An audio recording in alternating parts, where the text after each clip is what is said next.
저 집에 사나이가 숨어 있다. 밤안에 찾아내지 못하면 그 과부의 집을 불태워라. 한겨울 밤 횃불을 든 포졸 10명이 마을 어귀를 틀어막았습니다. 다 쓰러져 가는 초가 안에서 순이는 빈사 상태의 청년을 등에 지고 뒷산을 올려다보고 있었습니다. 그런데 판관이 이토록 급하게 한 사내를 찾는 데는 목숨이 걸린 이유가 있었습니다. 과연 그 이유는 무엇이었을까요? 오늘도 야단 보따리를 찾아주셔서 감사합니다. 이야기가 지속될 수 있게 구독과 좋아요로 응원 부탁드립니다. 그럼 보따리 속 옛날 이야기 지금 바로 시작합니다. 옛날 옛적 경상도 청송고을 깊은 산골에 순이라는 젊은 과부가 살고 있었습니다.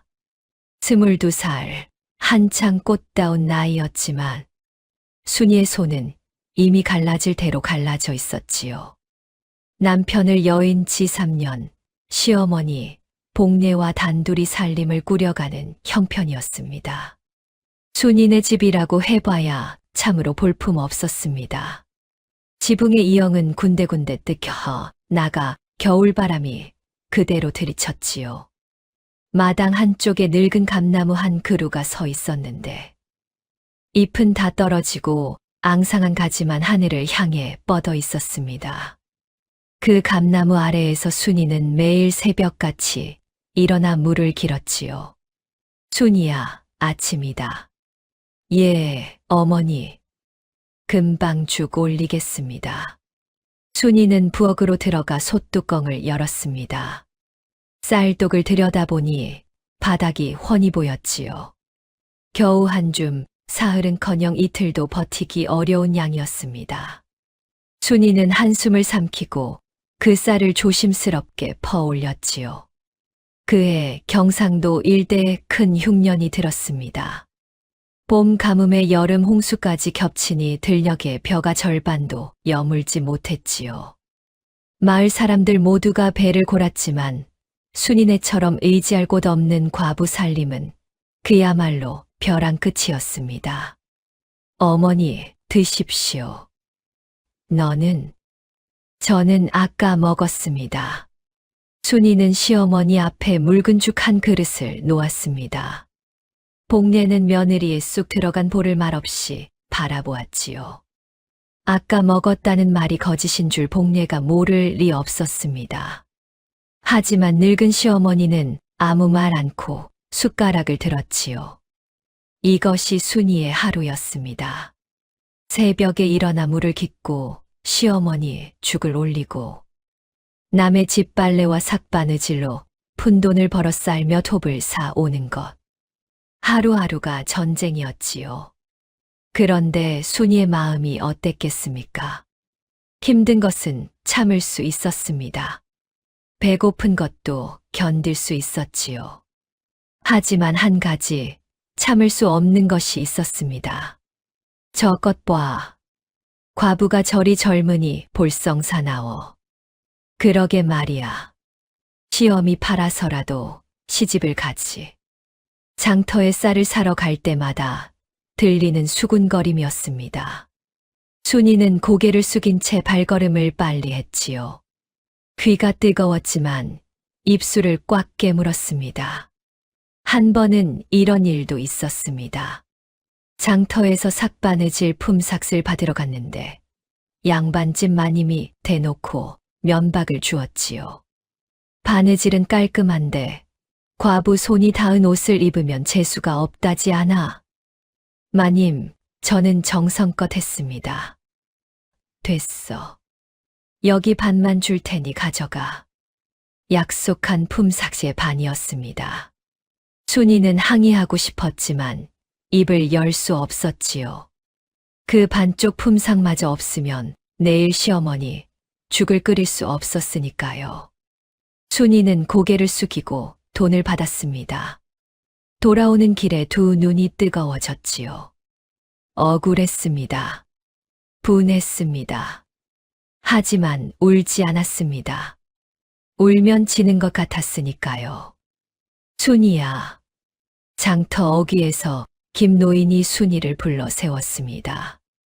마을에서 가장 나이 많은 어른으로 허리는 굽었지만 눈빛만큼은 맑은 분이었지요. 예, 어르신. 또 수군대는 소리를 들었구나. 순이는 대답 대신 고개를 숙였습니다. 김노인은 지팡이에 기댄 채 장터 쪽을 한참 바라보았지요. 남의 입이야 막을 수 없는 것이다. 그런 것에 마음 쓰지 마라. 예, 어르신. 순이야, 내 늙은이 쓸데없는 말이 많아지는데 한 가지만 기억해라. 김노인은 순이의 어깨를 가볍게 두드리며 말했습니다. 베풀문 가진 자의 것이 아니라 마음 있는 자의 것이니라. 가진 게 없다고 부끄러워할 것 없다. 내 마음이 곧 내 재산이야. 순이는 고개를 끄덕이기는 했지만 솔직히 그 말이 와닿지는 않았습니다. 마음이 재산이라니 마음으로 쌀을 살 수 있는 것도 아닌데. 순이는 속으로 쓴웃음을 지었지요. 고맙습니다, 어르신. 저 먼저 가 보겠습니다. 순이는 꾸벅 인사를 하고 장터로 향했습니다. 그때 뒤에서 까만 그림자 하나가 쪼르르 달려왔지요. 누나, 누나. 막동이었습니다. 까무잡잡한 얼굴에 새까만 눈, 맨발에 짧은 두루마기를 걸친 14살 고아였지요. 부모를 일찍 여의고 마을 이 집 저 집 눈치를 봐가며 자란 아이인데 유독 순이만 따랐습니다. 막동아, 또 밥을 못 먹었구나. 괜찮아, 누나. 나 어제 산에서 도토리 주워 먹었어. 그것보다 누나, 큰일이야. 막동이가 순이의 소매를 잡아 끌며 목소리를 낮추었습니다. 아까 관아에서 아전이 나왔는데 이번에 세금 못 내는 집 논밭을 싹 걷어들인대. 순이 누나네만 그런 게 아니야. 박영감네, 최서방네, 윤과부네까지 다 독촉장이 날아왔대.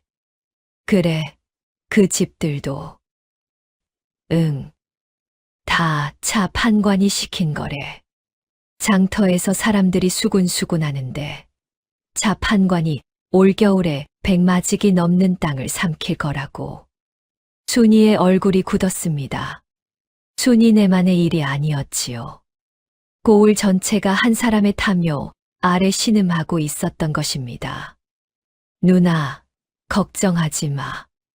내가 뭐든 도울 테니까. 막동이가 작은 주먹을 불끈 쥐었습니다.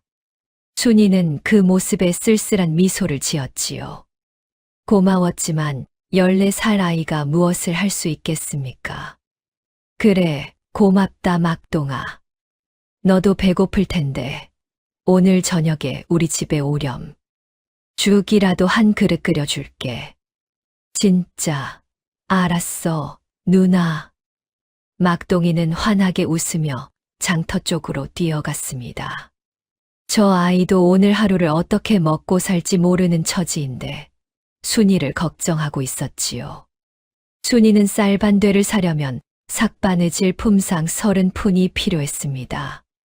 주머니 안에는 고작 28푼뿐이었지요. 쌀장수 앞에서 순이는 한참을 서성였습니다. 아줌마, 28푼의 반되만 깎아줄 수 없겠습니까? 에이, 요즘 쌀값이 얼만데. 안 돼. 부탁입니다. 시어머니가 사흘째 죽도 못 드시고. 에고, 딱한 건 알겠는데 나도 먹고 살아야지. 2푼 모자라면 2푼어치 덜 퍼가. 쌀장수는 매정하게 돌아앉았습니다. 순이는 한참 동안 그 자리에 서 있었지요. 결국 28푼어치 반되에도 못 미치는 쌀을 받아들고 돌아서야 했습니다. 집으로 돌아오는 길, 순이의 눈에 눈물이 고였습니다. 하지만 대문 앞에서 눈물을 훔치고 들어갔지요. 시어머니 앞에서 울면 시어머니 마음이 더 아플 테니까요. 순이야, 왔느냐? 예, 어머니. 쌀 사왔습니다. 복내는 순이가 내민 쌀자루를 보고 말이 없었습니다. 한 줌도 안 되는 양이었지요. 하지만 복내는 아무것도 묻지 않았습니다. 대신 허리춤에서 낡은 삼배 수건을 꺼내 순이의 이마에 맺힌 땀을 닦아주었지요. 수고했다, 순이야. 그 한마디에 순이는 하마터면 눈물이 터질 뻔했습니다. 하지만 꾹 참았지요. 이 집에서 울 수 있는 사람은 아무도 없었습니다. 그때였습니다. 마당 밖에서 말발굽 소리가 요란하게 울렸습니다. 순이가 황급히 밖을 내다보니 관아에서 내려온 아전 둘이 말에서 뛰어내리고 있었지요. 이 집이 순이네 집이요? 그렇습니다만. 밀린 세금을 납부하시오. 올해 추수세에 작년 밀린 것까지 합쳐 쌀 15가마니. 보름 안에 내지 못하면 논밭을 관해서 걷어드리겠소. 순이의 얼굴이 하얗게 질렸습니다. 쌀 15가마니라니. 올해 농사가 반도 안 된 마당에 그 쌀을 어디서 구한단 말입니까? 저희 집의 논이라곤 다 합쳐서 마지기뿐입니다. 15가마니를 어떻게? 그건 내 알바 아니오. 차 판관 나리의 명이니 보름 안에 마련하시오. 아전들은 독촉장 한 장을 마당에 내던지듯 놓고 말을 몰아 떠났습니다. 순이는 그 종이를 집어들었지요. 그를 몰랐지만 붉은 도장이 찍힌 것만 봐도 심상치 않다는 건 알 수 있었습니다. 어머니, 이게 무슨... 복례가 독촉장을 받아 들었습니다. 복례는 한때 양반가에서 자랐기에 글을 읽을 줄 알았지요. 차 판관이란 자가 세금을 빌미로 땅을 빼앗으려는 것이다. 네, 하지만 작년 세금은 분명히 냈는데. 냈어도 기록을 고치면 그만이지. 이 고을에서 차 판관의 말이 곧 법이니까. 복례의 목소리는 담담했지만 주먹은 떨리고 있었습니다. 순이는 시어머니의 그 손을 꽉 잡았지요. 어머니, 제가 관아에 가서 따져보겠습니다. 안 된다. 가봤자 소용없어. 힘없는 과부가 판관에게 대들면 매만 맞고 돌아올 뿐이야. 복례의 말이 맞았습니다. 차 판관은 이 고을에 부임한 지 3년 만에 고을의 기름진 땅 절반을 제 것으로 만든 자였지요. 힘없는 백성의 땅을 세금 핑계로 빼앗는 것은 그의 단골 수법이었습니다. 실제로 지난 가을 마을 건너편에 사는 박영감이 같은 수법을 당했지요. 세금을 냈는데도 안 냈다며 논 2마지기를 관에서 걷어갔습니다. 박영감이 관아 앞에서 무릎을 꿇고 호소했지만 돌아온 것은 곤장 10대뿐이었지요. 억울합니다. 날이 분명히 세금을 냈사옵니다. 증거를 대라. 증거가 없으면 거짓이다. 증거라 해봐야 관아에서 발행한 영수증인데 그 영수증을 발행하는 것도 차 판관의 부하들이었으니 어찌하겠습니까? 박영감은 결국 논을 빼앗기고 품팔이 신세가 되었습니다. 이 마을에서 차 판관에게 대들어 이긴 사람은 단 한 명도 없었지요. 순이는 그날 밤 잠을 이루지 못했습니다. 마당의 감나무가 바람에 흔들리는 소리가 유난히 크게 들렸지요. 이 집마저 빼앗기면 정말 갈 곳이 없었습니다. 순이는 이를 악물었지요. 빼앗기지 않겠습니다. 무슨 일이 있어도. 하지만 그 다짐이 어떤 결과를 부를지 순이는 아직 알지 못했습니다. 며칠 후 순이는 관아에 찾아가기로 마음먹었습니다. 시어머니가 말렸지만 순이는 듣지 않았지요. 어머니, 가만히 앉아서 당하느니 한마디라도 하고 오겠습니다. 이 고집불통아. 매만 맞고 올 거야. 매를 맞더라도 할 말은 해야지요.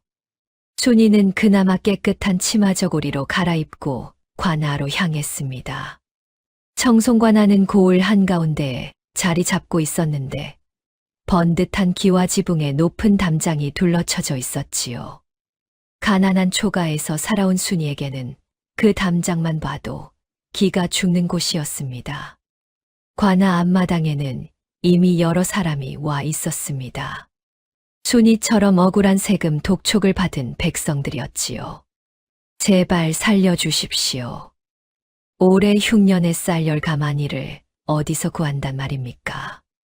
그건 내 사정이고 세금은 세금이다. 안 내면 논반 몰수야. 아전이 매정하게 내뱉었습니다. 무릎 꿇은 농부의 등 뒤로 아이 셋이 아버지의 옷자락을 붙잡고 울고 있었지요. 순이는 그 광경을 보며 주먹을 꽉 쥐었습니다. 저기 여쭤볼 것이 있습니다. 순이가 아전 앞으로 나섰습니다. 아전이 순이를 위아래로 훑어보더니 코웃음을 쳤지요. 뭐야, 너는? 청송 고을순이라 합니다. 밀린 세금이라고 독촉장이 왔는데 작년 세금은 분명히 납부했습니다. 납부했다고? 증거가 있어. 영수증은 없지만 작년 가을에 분명히 쌀 세 가마니를 이 관아에 가져왔습니다. 아전이 장부를 펼쳤습니다. 그리고 장부를 순이 앞에 들이밀었지요. 여기 봐. 내 이름 옆에 미납이라고 적혀 있잖아. 그를 모르나? 순이의 얼굴이 붉어졌습니다. 그를 모르는 것이 이렇게 아플 줄 몰랐지요. 장부에 뭐라 적혀 있는지 읽을 수가 없었습니다. 순이는 입술을 깨물었습니다. 글은 모르지만 쌀은 냈습니다. 증거 없이 입으로만 떠들면 누가 믿어. 썩 물러가. 아전이 손을 내저었습니다. 순이는 물러서지 않았지요. 쌀을 받은 아전이 있을 것입니다. 그 사람을 불러주십시오. 건방지게 어디서 과부가 관아에 와서 행패야. 그때였습니다. 관아 안쪽에서 떡 벌어진 체구의 사내가 비단 두루마기를 걸치고 나왔습니다. 기름진 얼굴에 가는 눈, 두꺼운 입술. 자, 판관이었지요. 무슨 소란이냐. 예, 날이. 세금 미납건으로 왔다는 자가 행패를 부리고 있사옵니다. 자, 판관에 가는 눈이 순이를 훑었습니다. 순이의 얼굴을 찬찬히 살피더니 입꼬리를 살짝 올렸지요. 내가 순이라는 과부냐? 예, 그러하옵니다. 세금을 냈다고 주장하는 모양인데 우리 장부에는 미납으로 되어 있다. 장부가 거짓이란 말이냐? 장부가 거짓인지 아닌지는 모르겠사옵니다. 다만 저는 분명히 냈습니다. 이것이. 자, 판관이 부채로 턱을 닥쳤습니다. 미천한 것이 관아의 장부를 의심하다니 기가 차는구나.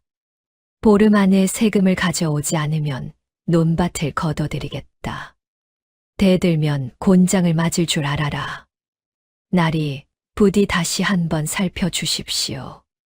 저희 집 논이 석 맞이기뿐인데 15가만이면 듣기 싫다.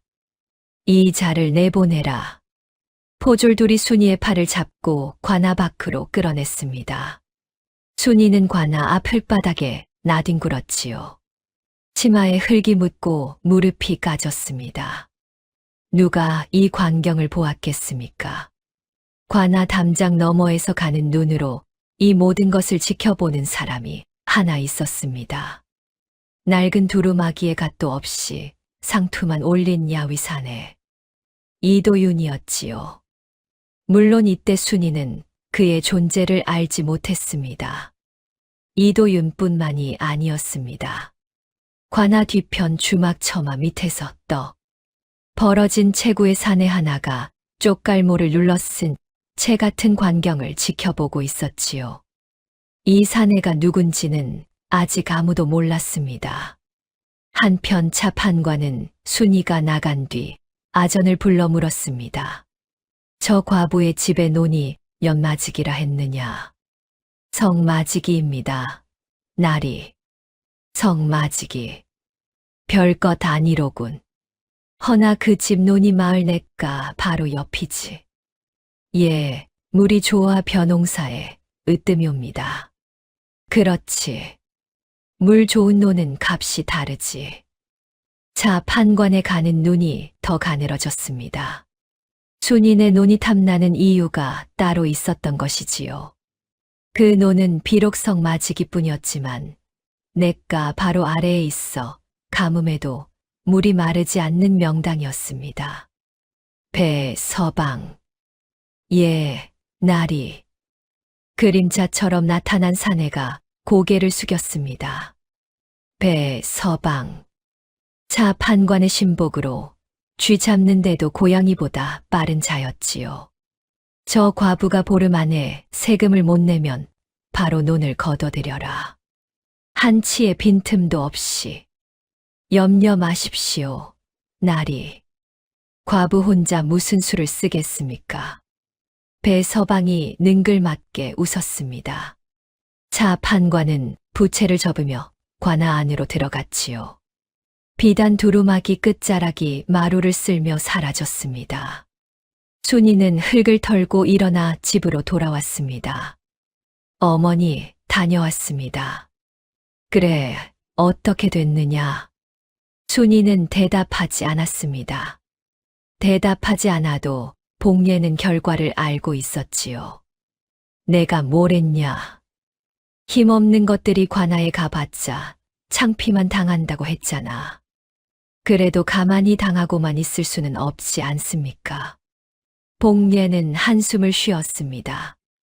며느리의 저 고집이 기특하면서도 걱정이었지요. 순이야, 듣거라.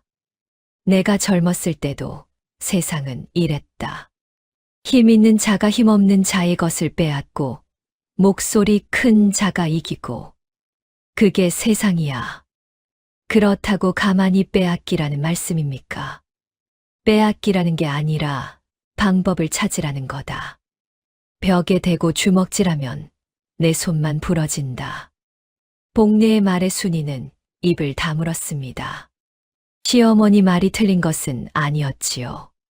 하지만 방법이라니 힘도 돈도 빽도 없는 과부에게 무슨 방법이 있단 말입니까? 어머니는 어떻게 그리 담담하십니까? 화가 나지 않으십니까? 화야 나지. 하지만 화를 낸다고 달라지는 것은 없더라. 복례는 방구석에 놓인 낡은 문갑을 바라보았습니다. 그 안에는 돌아가신 남편의 유품이 들어 있었지요. 복례도 한때는 이 고을에서 이름 있는 양반가의 딸이었습니다. 하지만 집안이 기울고 시집 온 집마저 남편이 일찍 세상을 뜨면서 기댈 곳이 사라졌지요. 내가 시집 올 때 이 집 사정이 이렇지는 않았다.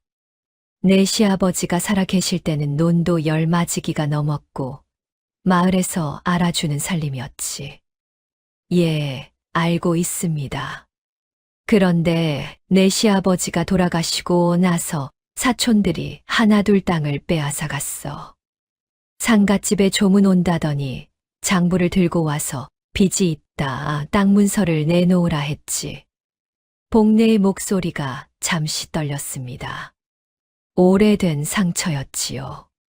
그때도 나는 글을 읽을 줄 알면서도 막을 수가 없었다. 글을 안다고 힘이 되는 것이 아니더라. 세상은 힘 있는 자의 편이야.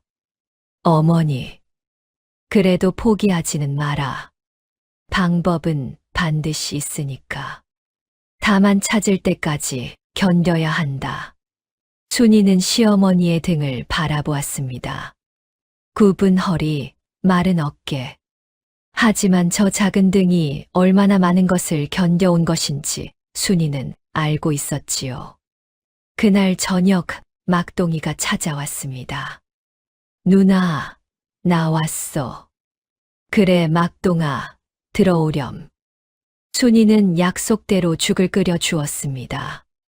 솥 안의 쌀은 이제 정말로 바닥이었지요. 내일이면 끓일 것이 없었습니다. 하지만 막동이의 해맑은 얼굴을 보면 차마 안 줄 수가 없었지요. 누나, 나 오늘 장터에서 이상한 거 봤어. 뭔데? 차 판관과나 뒤쪽에 창고가 있잖아. 거기서 배 서방이 쌀 가마니를 잔뜩 옮기는 거야. 근데 그게 세금으로 걷어들인 쌀인데 관아 창고가 아니라 차 판관 개인 집으로 가더라고. 순이의 눈이 커졌습니다.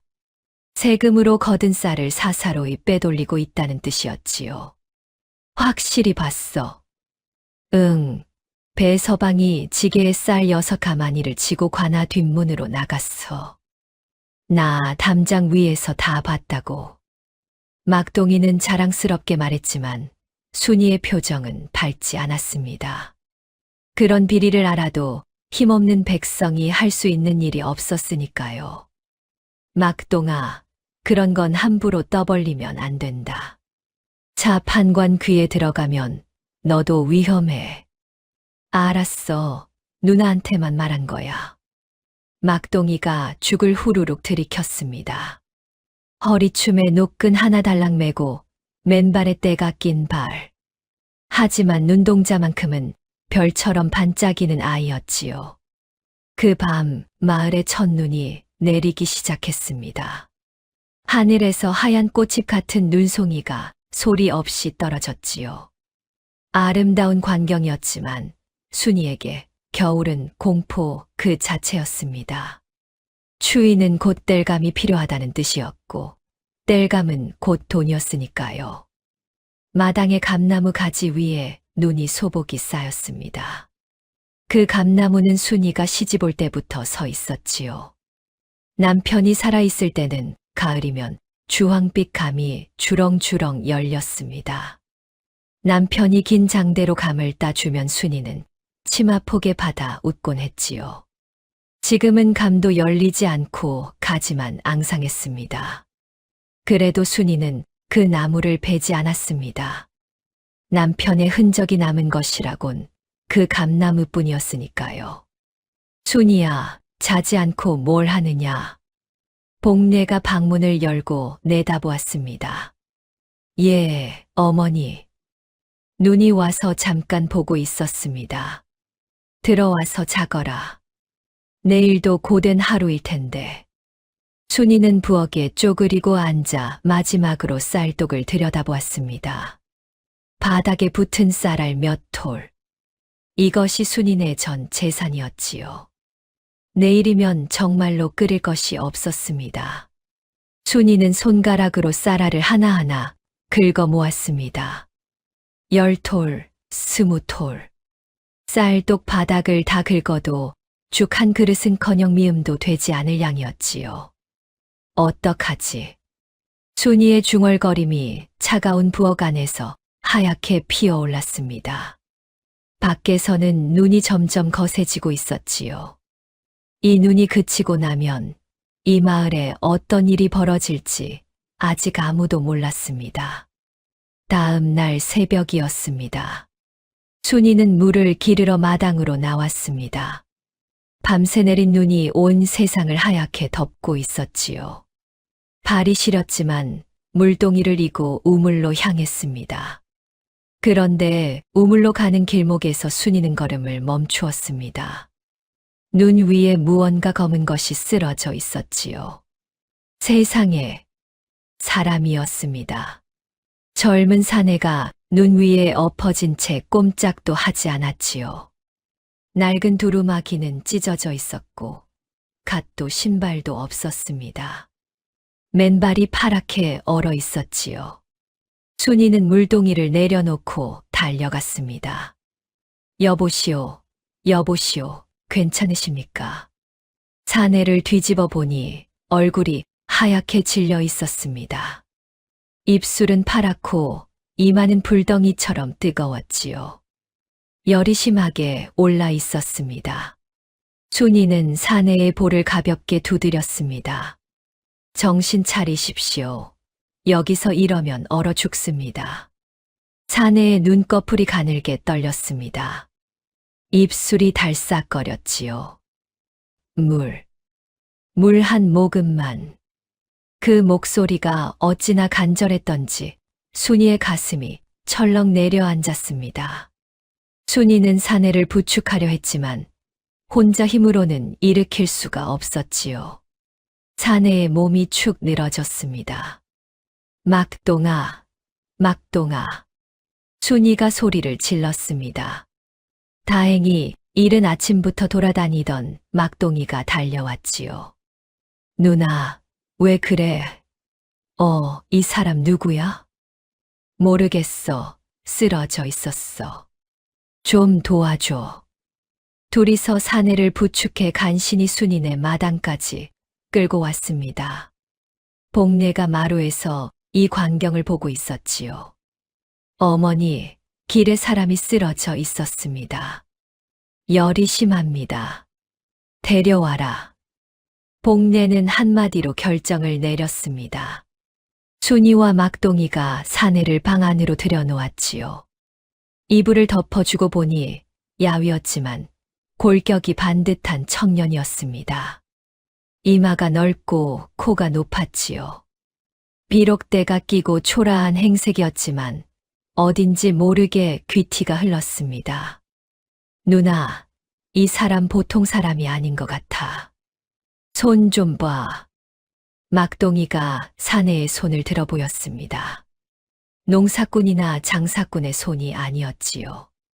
굳은 살 하나 없는 가늘고 하얀 손이었습니다. 양반인가? 순이가 중얼거렸습니다.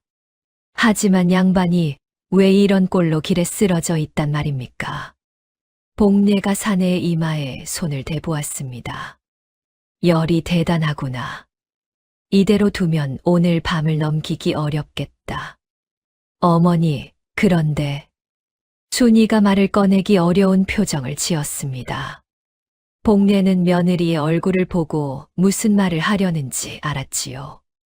쌀 걱정이냐? 예. 쌀독이 바닥입니다. 죽을 끓이려면 남은 것을 다 써야 하는데, 그러면 내일부터 우리가 알고 있다. 복례가 자리에서 일어섰습니다. 부엌으로 가서 쌀독을 들여다보았지요. 바닥에 붙은 쌀 한 줌. 복례는 그것을 남김없이 긁어 모았습니다. 어머니, 순이야, 이것 좀 들어봐라. 복례가 쌀을 두 손에 담아 들어 보였습니다. 손바닥에 겨우 고이는 양이었지요. 이만한 쌀로 우리 둘이 하루를 더 버틴다 한들, 그 다음은 어차피 굶는다. 마찬가지야. 그런데 저 사람은 지금 이 죽을 먹지 않으면 죽어. 하지만 어머니, 우리가 굶으면 굶는 거지. 굶어 죽어가는 사람 앞에서 밥을 숨기는 건 사람이 할 짓이 아니다. 복례의 목소리에는 한치의 흔들림도 없었습니다. 순이는 시어머니의 그 눈빛을 보았지요. 굽은 허리, 마른 몸. 하지만 눈빛만큼은 바위처럼 단단했습니다. 순이는 고개를 숙이고 솥에 물을 올렸습니다. 마지막 쌀 한 줌을 물에 풀었지요. 죽이 보글보글 끓기 시작했습니다. 부엌에 구수한 냄새가 퍼졌지요. 순이의 빈속이 꼬르륵 소리를 냈지만 순이는 못 들은 척했습니다. 죽이 다 끓었습니다. 순이는 사내의 머리를 살짝 들어 올리고 숟가락으로 죽을 조심스럽게 떠 넣었지요. 드십시오. 천천히 드십시오. 사내의 입술이 떨리며 죽을 받아들었습니다. 한 숟가락, 두 숟가락. 사내에 감겨있던 눈에서 눈물 한 줄기가 흘러내렸지요. 고맙습니다. 그 한마디를 내뱉고 사내는 다시 의식을 잃었습니다. 순이는 복례가 건네준 삼배 수건으로 사내의 이마에 맺힌 땀을 닦아 주었지요. 그때 밖에서 막동이가 급히 뛰어 들어왔습니다. 누나, 큰일이야. 관아에서 포졸들이 마을로 내려오고 있어. 수상한 사내를 찾고 있대. 어젯밤에 고을 경계를 넘어 도망친 자가 있다고. 순이의 얼굴이 하얗게 질렸습니다. 설마 이 사내를 찾는 것일까요? 순이는 방 안에 누워있는 사내를 돌아보았지요. 복례가 방문을 닫으며 말했습니다. 소문나면 안 된다. 과부 집에 사내를 들였다는 것만으로도 입방아에 오를 텐데 관아에서 찾는 사내까지 숨기고 있으면 어머니, 이 사람을 내보내야 합니까? 내보내면 죽는다. 하지만 숨기면 우리가 위험합니다. 순이와 복례는 서로를 마주 보았습니다. 바깥에서 포졸들의 고함 소리가 가까워지고 있었지요. 마을 사람들, 어젯밤 수상한 자를 본 사람은 당장 나와서 고하라. 숨기는 자도 같은 죄로 다스린다. 배서방의 목소리였습니다. 순이의 심장이 두근거렸지요. 이대로 문을 열고 사내를 넘기면 순이네는 안전했습니다. 하지만 이 사내는 죽을 것이었지요. 순이는 눈을 감았습니다. 김 노인의 말이 문득 떠올랐지요. 베풀문 가진 자의 것이 아니라 마음 있는 자의 것이니라. 그 말이 이런 뜻이었던 것일까요? 막동아. 순이가 입을 열었습니다. 목소리가 떨렸지만 눈빛은 단단했지요. 뒷산 움막으로 갈 수 있는 길을 아느냐? 응, 뒷담 넘어서 솔밭 사이로 가면 돼. 이 분을 그리로 옮겨야 한다. 도와줄 수 있겠느냐? 막동이가 고개를 끄덕였습니다. 복례가 순이의 어깨를 잡았지요. 순이야, 이것은 돌이킬 수 없는 일이다. 들키면 우리 모두 끝이야. 알고 있습니다, 어머니. 그래도 이 사람을 내보낼 수는 없습니다. 복례는 며느리를 한참 바라보았습니다. 그리고 고개를 끄덕였지요. 그래, 그럼 해라. 대신 절대 들키면 안 된다. 순이와 막동이는 의식 없는 사내를 등에 지고 뒷담을 넘었습니다. 눈 위에 발자국이 남았지요.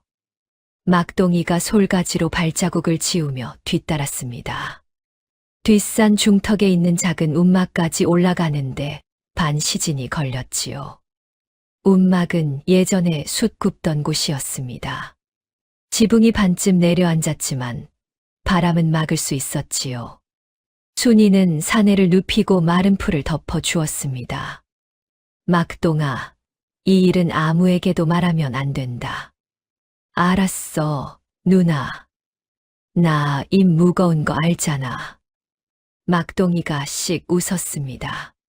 순이는 움막에 사내를 남겨두고 집으로 내려왔지요. 마당에 돌아오니 포졸들이 이미 이웃집을 뒤지고 있었습니다. 이 집은 배서방이 순이네 집 앞에 섰습니다. 순이의 심장이 멎는 것 같았지요. 과부 순이네 집입니다. 시어머니와 단둘이 삽니다. 사내는 없고 보시다시피 여자 둘뿐입니다. 배서방이 마당을 한 바퀴 둘러보았습니다. 부엌을 들여다보고 방문을 열어보았지요. 복례가 방 안에 앉아 바느질을 하고 있었습니다. 태연한 표정이었지요. 수상한 점은 없습니다. 배서방이 코를 킁킁거렸습니다. 죽 냄새가 나는데. 시어머니, 아침상입니다. 알았소. 배서방이 돌아서서 나갔습니다. 순이는 그 뒷모습이 완전히 사라질 때까지 숨을 죽이고 있었지요. 가슴이 터질 것 같았습니다. 휴. 순이는 그제야 숨을 내쉬었습니다. 돌이킬 수 없는 결정을 한 것이었지요. 이제부터 순이는 관아에서 찾는 사내를 숨기는 죄인이 된 것이었습니다. 하지만 문제는 그것만이 아니었습니다. 쌀이 없었지요. 사내에게 죽을 끓여 먹인 것이 마지막이었습니다.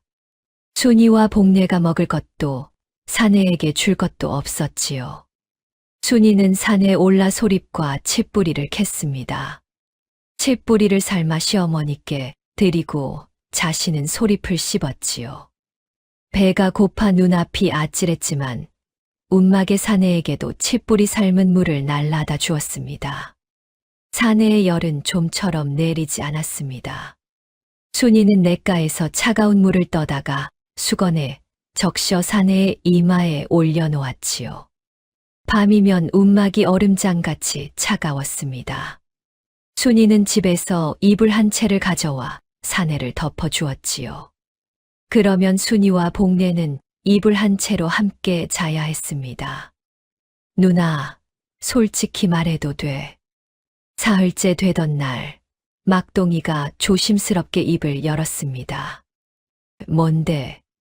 저 사람, 진짜 괜찮은 사람 맞아. 관아에서 찾는 데는 이유가 있을 거 아니야. 혹시 도적이거나 역적이면 나도 모르겠다. 순이도 같은 걱정을 하고 있었지요. 그런데 막동아, 도적이든 뭐든 죽어가는 사람을 그냥 내버려 둘 수는 없지 않겠느냐. 그건 그렇지만 누나가 위험해지잖아. 막동이의 얼굴에 걱정이 가득했습니다. 순이는 막동이의 머리를 쓰다듬었지요. 걱정해줘서 고맙다. 이 사람이 깨어나면 사정을 물어보마. 나흘째 밤이었습니다. 순이가 운막에 칡뿌리 삶은 물을 가져갔을 때 사내가 처음으로 눈을 떴지요. 여기가. 정신이 드십니까? 여기는 청송고을 뒷산 운막입니다. 사내가 천장을 바라보며 한참을 말이 없었습니다. 그리고 천천히 고개를 돌려 순이를 보았지요. 야위었지만 맑은 눈동자였습니다. 제가 얼마나 누워 있었습니까? 나흘째입니다. 길에 쓰러져 계셨습니다. 나흘이나. 사내가 몸을 일으키려 했지만 힘이 없어 다시 쓰러졌지요.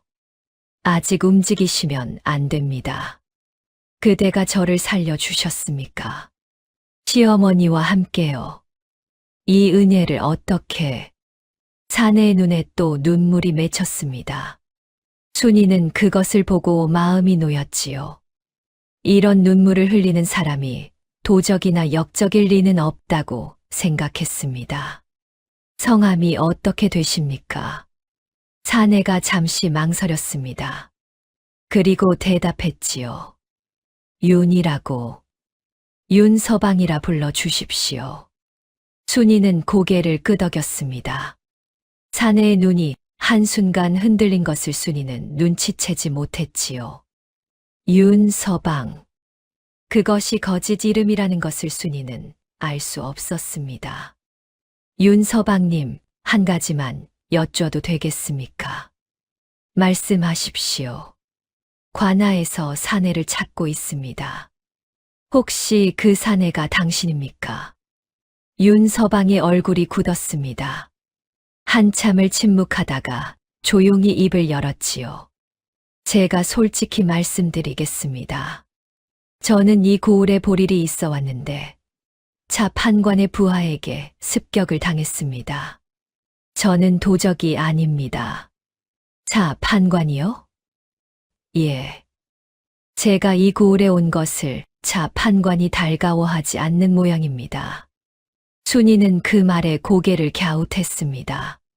차 판관이 싫어할 만한 사람이라면 도대체 무슨 사연이 있는 것일까요? 하지만 더 묻지 않았지요. 아픈 사람을 다그칠 수는 없었으니까요. 일단 몸부터 추스르십시오. 사정은 나중에 천천히 말씀해 주셔도 됩니다. 감사합니다. 정말로 감사합니다. 순이는 운막을 나왔습니다. 산길을 내려오면서 생각했지요. 이 사내는 대체 누구일까? 차 판관이 습격까지 할 만한 사람이라면 보통 사람은 아닌 것 같았습니다. 하지만 지금 순이에게는 사내의 정체보다 더 급한 문제가 있었지요. 내일 먹을 것이 없었습니다. 윤서방의 몸은 닷새째부터 눈에 띄게 나아지기 시작했습니다. 열이 내리고 기침도 잦아들었지요. 순이가 산에서 캐 온 칡뿌리와 도라지를 삶아 먹인 덕이었습니다. 이 풀뿌리가 약이 된단 말입니까? 산골에서는 이게 약입니다. 도라지는 기침에 좋고 칡뿌리는 열을 내리지요. 그대는 참 많은 것을 아는군요. 아는 게 아니라 몸으로 배운 것입니다. 순이는 담담하게 대답했습니다. 윤서방은 순이의 거친 손을 보았지요. 갈라지고 트고 온갖 상처가 나 있는 손이었습니다. 하지만 그 손으로 죽을 끓이고 약초를 캐고 수건을 짜 이마를 닦아 주었지요. 윤서방은 그 손이 세상에서 가장 따뜻한 손이라고 생각했습니다. 한편 막동이는 윤서방에게 부쩍 다가갔습니다.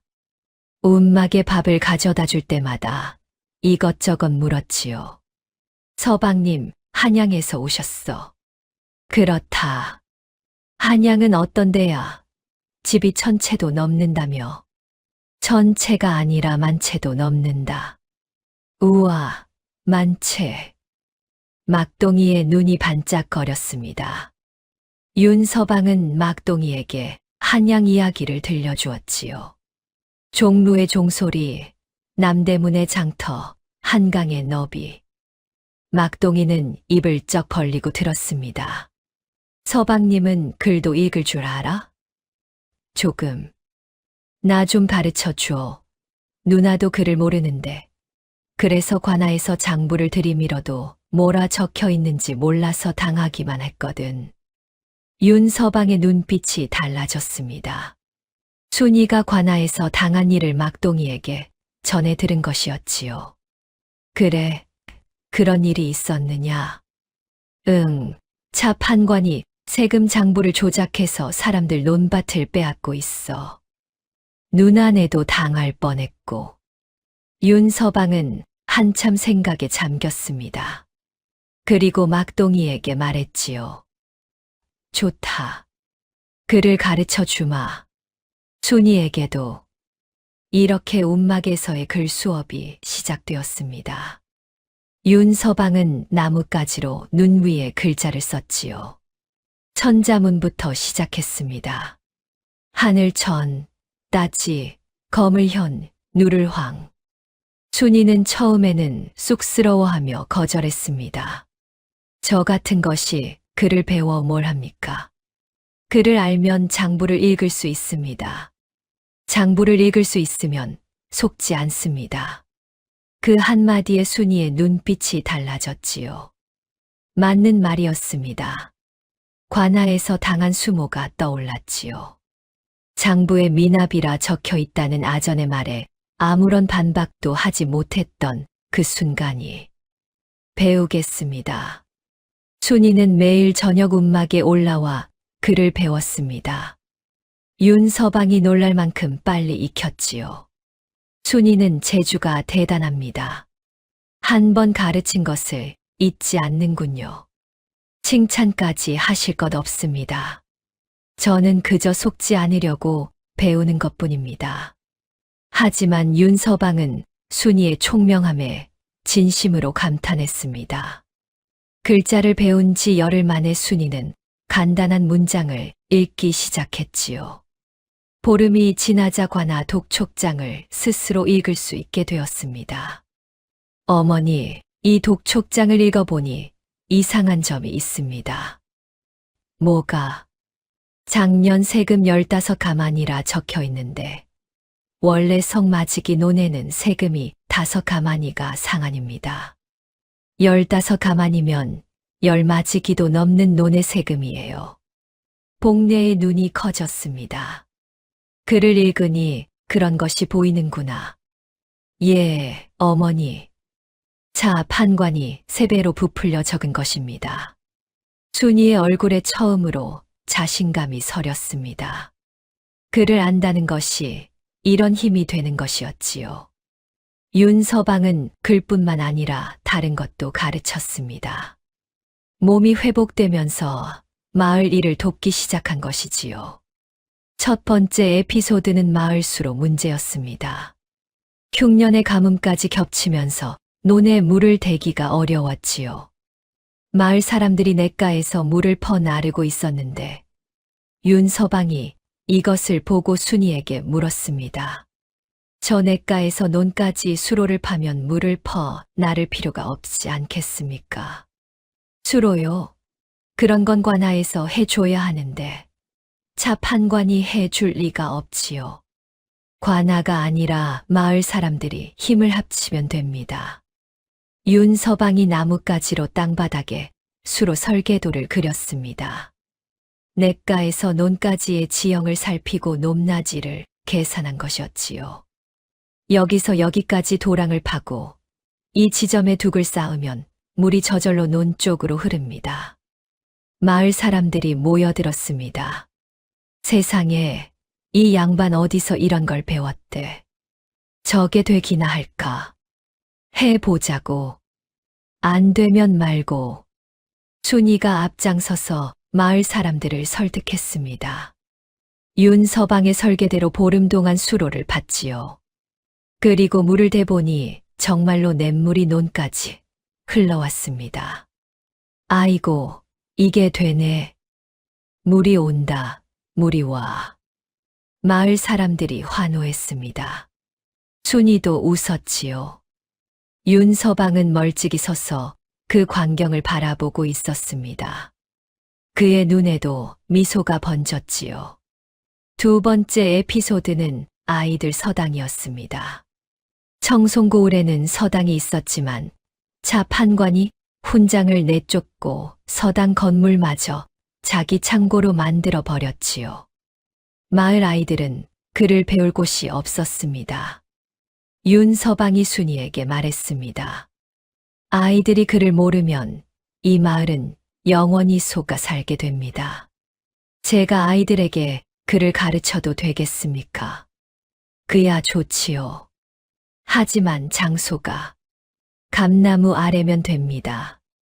순인의 마당 감나무 아래에서 즉석 서당이 열렸습니다. 마을 아이들 12이 모여들었지요. 막동이가 가장 앞자리에 앉았습니다. 자, 따라 읽어보아라. 하늘천, 하늘천, 따지, 따지. 아이들의 우렁찬 목소리가 마을에 울려 퍼졌습니다. 순이는 부엌에서 그 소리를 들으며 미소 지었지요. 이 집의 아이들 웃음소리가 울린 것은 남편이 살아있을 때 이후로 처음이었습니다. 세 번째 에피소드는 뜻밖의 곳에서 벌어졌습니다. 순이가 윤서방의 옷을 빨러 냇가에 갔을 때였지요. 찢어진 두루마기를 빨래방망이로 두드리는데 안감 사이에서 무언가가 툭 떨어졌습니다. 접힌 종이 한 장과 손가락 마디만 한 작은 옥 도장이었지요.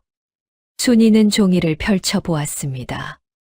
글을 배운 지 얼마 안 되었지만 글자 몇 개는 읽을 수 있었지요. 하지만 이 종이에 적힌 글은 순이가 배운 것과는 달랐습니다. 어려운 한문이 빽빽하게 적혀 있었지요. 이게 뭐지? 옥 도장은 더 이상했습니다. 손톱만 한 크기의 푸른 빛이 도는 옥으로 만들어져 있었지요.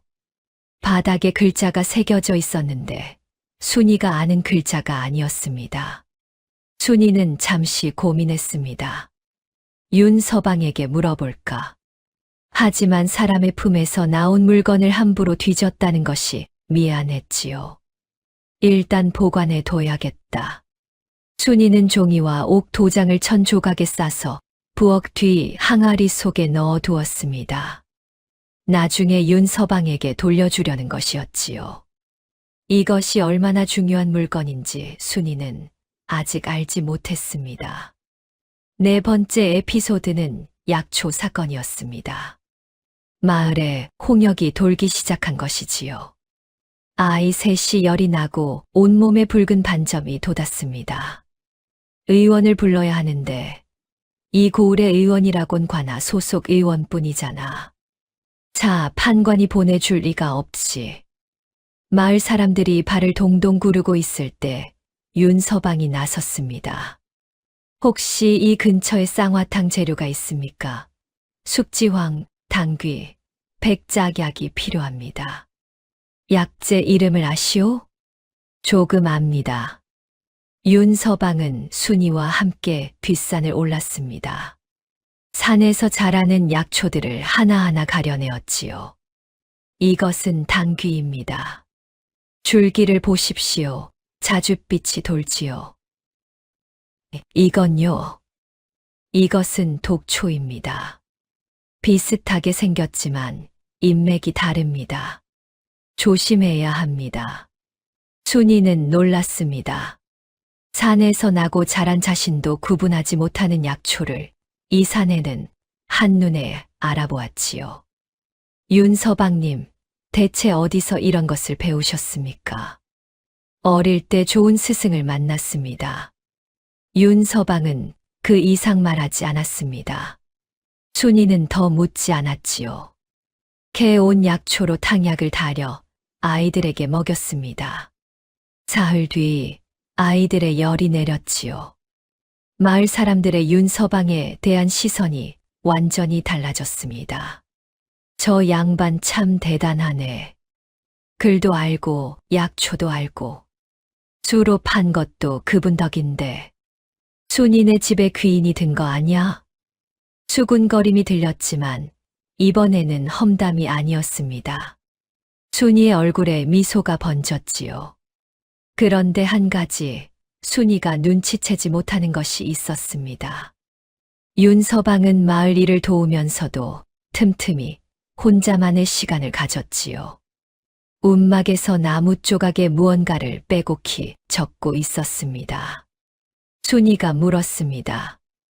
뭘 적고 계십니까? 아, 이것은 그냥 일지 같은 것입니다.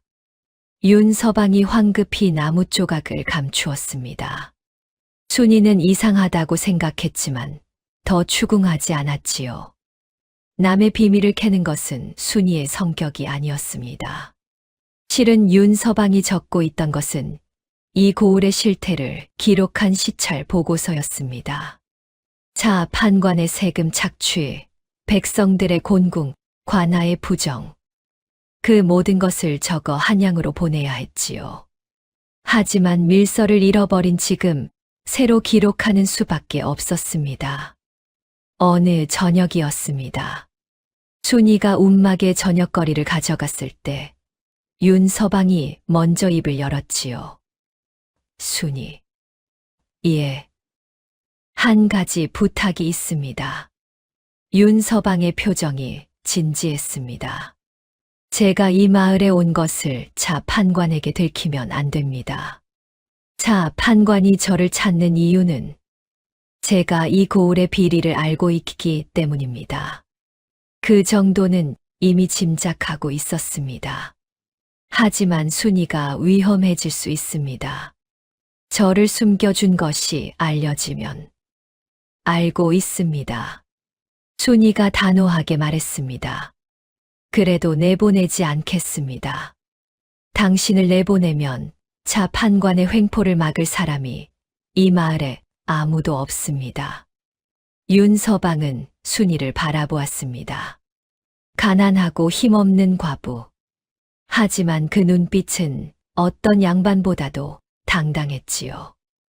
윤서방의 마음속에 무언가가 단단히 자리 잡았습니다.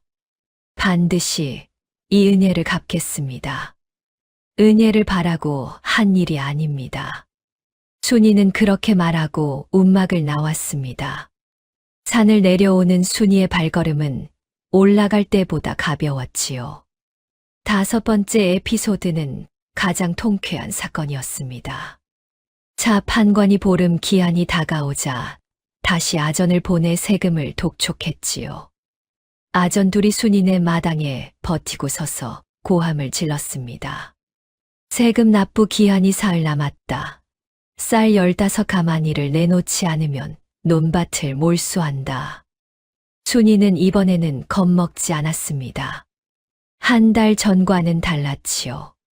잠깐만 기다리십시오. 순이가 방에서 독촉장을 가져왔습니다. 그리고 또박또박 읽기 시작했지요. 여기 보십시오. 성마지기 논의 추수세 상한은 5가마니입니다. 대전회통에 따르면 수확량의 10분의 1을 넘길 수 없지요. 그런데 이 독촉장에는 15가마니라 적혀 있습니다. 3배가 넘습니다. 아전 둘의 얼굴이 굳었습니다. 네, 내가 글을 읽는단 말이냐? 배웠습니다. 그건 밀린 세금까지 합쳐서. 작년 세금은 쌀 3가마니를 냈습니다. 날짜까지 기억합니다. 작년 9월 열나흔날 관아 앞마당에서 아전 이서방에게 직접 전달했습니다. 이 서방을 불러 확인해 보시지요. 아전들이 서로 얼굴을 쳐다보았습니다. 순이가 이렇게 나올 줄은 상상도 못한 것이었지요. 그리고 한 가지 더 있습니다. 순이가 한 발 더 나아갔습니다. 대전회통 부세조에는 흉년시 감면 규정이 있습니다. 수확이 반 이하인 해에는 세금을 절반으로 줄여야 합니다. 올해 경상도 일대 흉년은 관찰사도 인정한 사실이지요. 차 판관 나리께서는 이 규정을 적용하셨습니까? 아전들의 얼굴이 하얗게 되었습니다. 과부가 법전을 들먹이다니. 이 고을에서 이런 일은 처음이었지요. 우리는 위에서 시킨 대로 한 것뿐이요. 그렇다면 위에 전해 주십시오. 저는 법에 따라 마땅한 세금만 내겠다고요. 아전들이 허겁지겁 돌아갔습니다. 마당에서 이 광경을 지켜보던 복례가 빙그레 웃었지요. 세상에 우리 며느리가 관아 아전을 말로 이겼어. 이웃에서 구경하던 마을 사람들이 수군거렸습니다. 과부 순이가 글을 배웠다더니 진짜였어. 아전들 꼴 좀 봐. 얼굴이 새빨개져서 도망치듯 갔잖아. 통쾌하다. 통쾌해. 순이는 속으로 윤서방에게 감사했습니다. 그를 가르쳐준 덕에 처음으로 부당한 것에 맞설 수 있었지요. 그날 밤 순이는 움막으로 올라가 윤서방에게 이 일을 전했습니다. 오늘 아전들이 또 왔는데 이번에는 제가 법으로 따졌습니다. 법으로요? 대전회통 부세조를 인용했습니다. 세금 상한과 흉년 감면 규정을요. 윤서방의 눈이 크게 떠졌습니다. 그리고 환하게 웃었지요. 대단합니다, 순이. 제가 한 달 전에 가르친 것을 바로 실전에 쓰다니. 서방님이 가르쳐 주신 덕입니다. 아닙니다. 배운 것을 제 것으로 만든 것은 순이의 힘입니다. 두 사람의 눈이 마주쳤습니다. 움막 안에 잠깐 이상한 침묵이 흘렀지요. 순이가 먼저 시선을 피했습니다. 그런데 서방님. 아전들이 돌아간 뒤에 마을 사람들이 저를 찾아왔습니다. 자기네 세금도 봐 달라고. 좋은 일이군요. 하지만 걱정도 됩니다. 자, 판관이 가만히 있겠습니까? 윤서방의 얼굴이 진지해졌습니다. 순이 말이 맞습니다. 자, 판관 같은 자는 법으로 치면 법 바깥의 수단을 씁니다. 조심해야 합니다. 어떻게 조심해야 합니까? 일단은 제 존재가 알려지지 않는 것이 가장 중요합니다. 하지만 그 당부는 이미 늦은 것이었지요. 하지만 이 소식이 차 판관의 귀에 들어가지 않을 리 없었습니다. 뭐라고? 과부가 대전회통을 들먹였다고? 차 판관이 부채를 탁 접었습니다. 가는 눈이 더 가늘어졌지요. 예, 나리. 세금 상한과 흉년 감면 규정까지 정확히 인용했사옵니다. 글도 모르던 것이 갑자기 법전을 읽어 뒤에 누가 있는 게 분명하다. 차 판관은 자리에서 벌떡 일어나 방 안을 서성였습니다. 비단 두루마기 자락이 바닥을 쓸었지요. 생각해보니 이상한 일이 한두 가지가 아니야. 수로를 판 것, 아이들에게 글을 가르친 것, 홍역을 고친 것.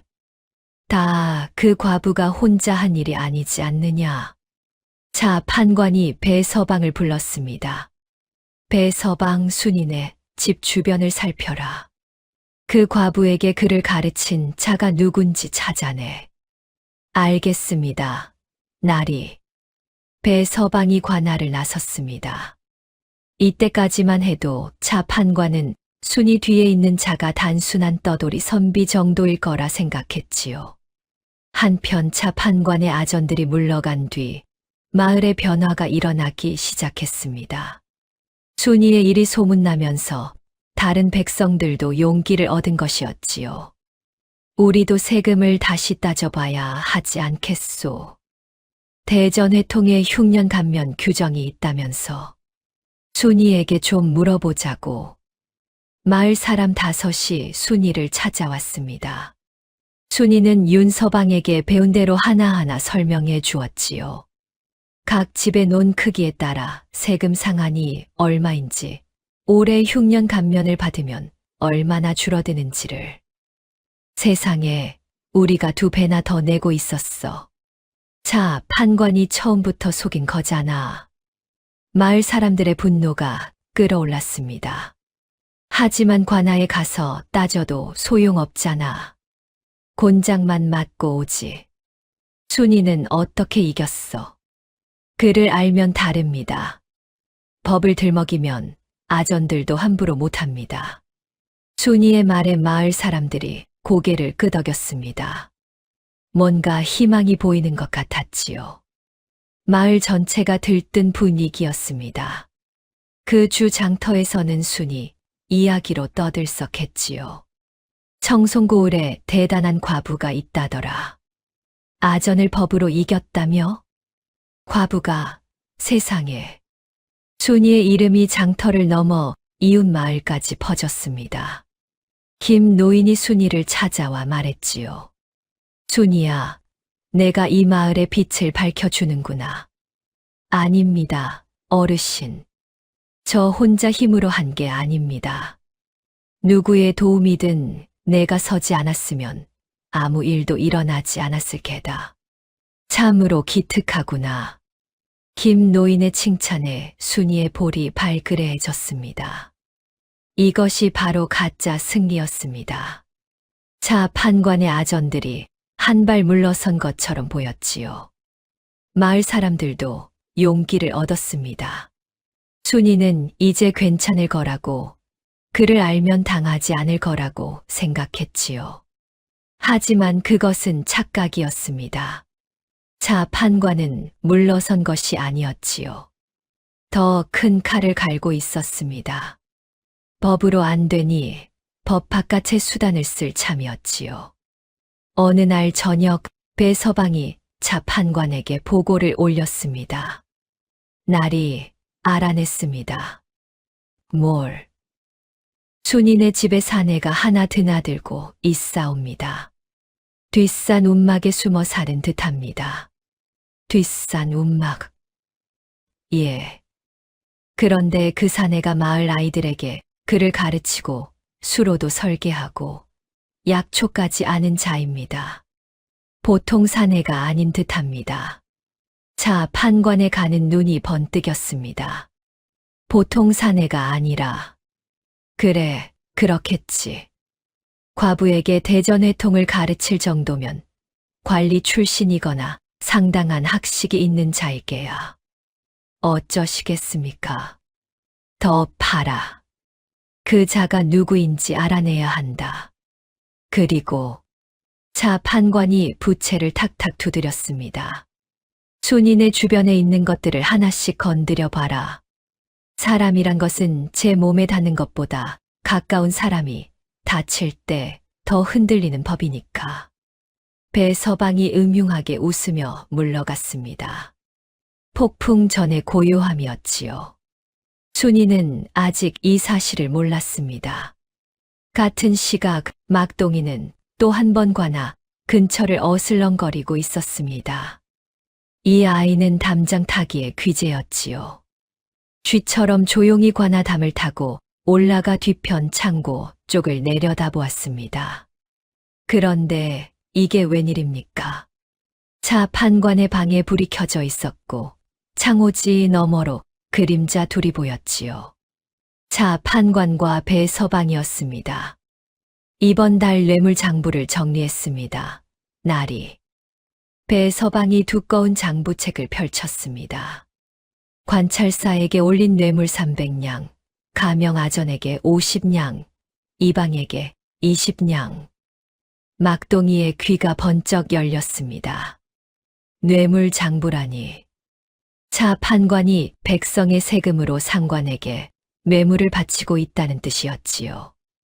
올해 걷어들인 쌀이 800가마니인데 관에 보고한 건 200가마니뿐입니다. 나머지 600가마니는 됐다. 그건 소리내서 말할 것이 아니다. 차 판관이 배서방의 입을 막았습니다. 막동이는 숨을 죽이고 그 대화를 들었지요. 800가마니를 거두고 200가마니만 보고하다니. 나머지 600가마니를 사사로이 착복하고 있었던 것이었습니다. 저것만 증거로 잡으면. 막동이가 흥분해서 몸을 움직이는 바람에 기왓장이 달그락 소리를 냈습니다.